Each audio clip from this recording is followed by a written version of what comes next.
You're listening to the Tony Conley Morning Show on 1320 WILS, 1320WILS.com.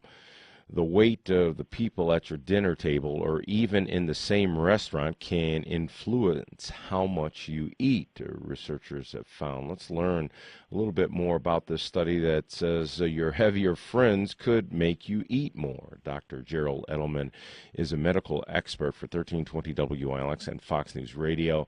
He's an oncologist. He's the author of Sugar Rehab, which details the nation's addiction to hidden sugar. Dr. Edelman, how are you? Hey, I'm doing well. How are you, Tony? I'm doing well. Tell us about this study from Southern Illinois University. Yeah, so they had an actress, that was went in on one occasion thin, and then on another occasion she wore a prosthesis, made her look fat.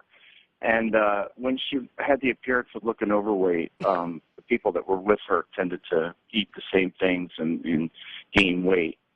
So I view that as, we're social animals, and it's kind of why we are subject to peer pressure. But, when you're out with people that are overweight, they tend to order the wrong things. So I think what's important for your listeners is to understand that.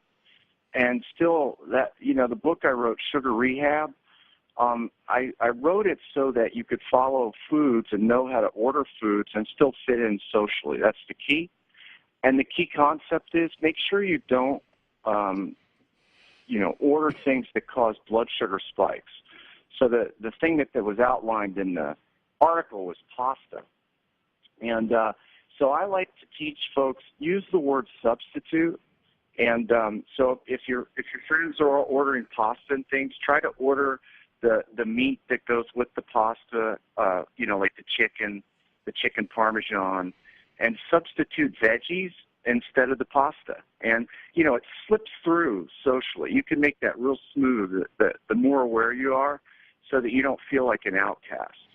Researchers recruited 82 undergraduate college students to eat spaghetti and salad for lunch. They also enlisted the actress, as you mentioned, and each of the 82 participants was randomly assigned these scenarios. I found it interesting that folks decided to eat more when they were with the heavier person. Do you think that's something that just happened, or do you think some thought went into that as they were deciding what they were going to eat and who was sitting at the table?